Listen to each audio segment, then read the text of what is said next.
Hey guys, it's Leafy here, and today we're gonna be looking at another freaking stupid. I'm just kidding, guys. I'm just kidding. Don't take that seriously, okay? What is up, guys? It's Ghostlion here, and today we're gonna be talking about how to carry as support in lower elo. Now, a lot of people, what they do is they play champions that can't even solo carry. Why would you not play champions that can solo carry in bronze? What I see a lot of people do is people play Soraka in lower elo, a champion that is super team reliant. First tip ever in bronze. You can't rely on your teammates in bronze. I think we've all been there where we play in low elo and we cannot trust our teammates. We know that our teammates are going to be bad. So in order to carry those really bad teammates, you want to pick champions that can solo carry. For example, Annie is a super carry in bronze. Annie will literally save you. Annie, Vel'Koz, Blitzcrank, Thresh, any champion that can make plays and literally control the entire outcome of the game. You want to play champions like that. You don't want to play champions like Janna that don't really have much control over the game as, an Annie or a Vel'Koz. Play Vel'Koz. Vel'Koz is so good. Like, he can literally 1v5. Why wouldn't you play that in bronze? It's insane what type of champions can really get you out of bronze. What a lot of people do is they play the Sona or I guess Nami. I guess that works, but you get my point here. Just play champions that can really solo carry, like Annie. Annie is just so good. Like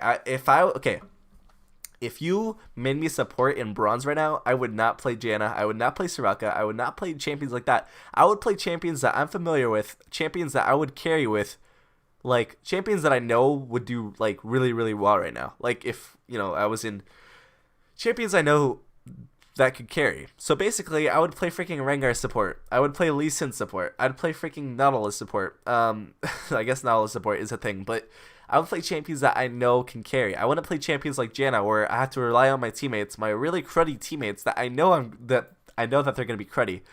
Just think of it this way. By the way, I'm not saying to play freaking Rengar support. Don't play Rengar support. Don't go. I don't want a lot of people go. Okay, don't play Rengar support. Okay, I'm not saying that. Don't play Rengar support. I mean, you can if you want to, but I'm not saying to, alright? So guys, what I'm saying here is, okay, let's just say that 100% sure that your ADC is going to suck. He is going to suck 100%, and he is going to feed that game. He's going to do 0 damage, and he's not going to do anything that entire game. Which champion are you going to use to support him? Number 1, Annie, or number 2, Janna? Which one are you going to pick? I'd rather pick Annie because I know I don't need Lucian to freaking win the game because I'm Annie. If I'm Janna, I'm really reliant on that Lucian. I need that Lucian to do damage because I'm a Janna. I can't do much. That's what I'm saying. But in higher elo, you can start to rely on your teammates a lot more. So that's why in higher elo, people made like Janna and Soraka. So that brings me to my next step.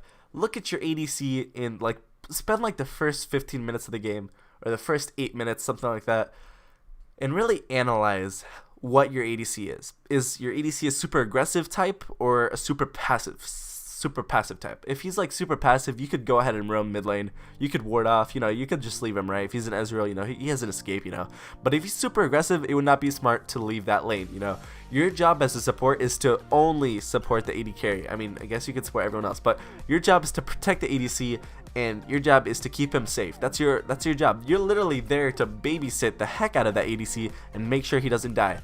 It's better it's better for the support to die than the AD carry to die, unless the freaking support's 50-0.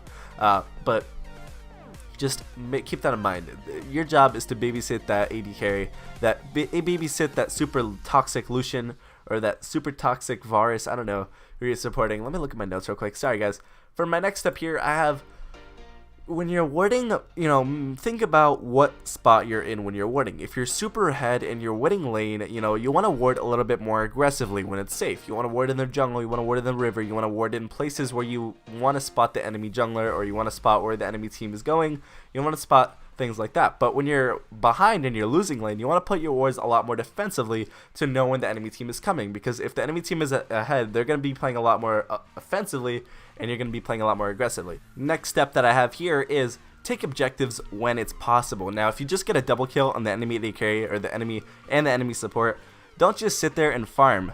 Go get dragon, go get the turret, go mid lane, don't just farm there, don't just sit there, don't back, push your advantage to as much as possible. Make sure not to overstay, because that's what a lot of people do.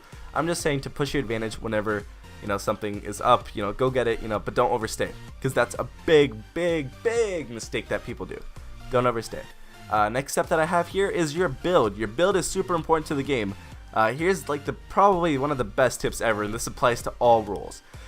Your build can literally break or make the game. Okay, your build is the foundation of the game, kind of, and your champion, I guess. But look, your build is very important. So if the enemy Lux is 50-0, right, and she's full AP, of course, don't go ahead and build Randuin's, because every single game you've been building Randuin's. Your build is going to change every single game, like it or not. It's going to have to change every single game. The reason for that is because there's always going to be something different every single game. You know, let's just say the entire enemy team is all AD, right? You're going to be building a lot more armor. Let's just say the entire enemy team is AP. I don't know how that works because they have an AK. But let's just say they're all AP, right? You're going to be building a lot more MR. You're going to be building Locket instead of Randuin's. So things like that can really change the outcome of the game. Now, this is a couple of the tips that I had for how to carry a support.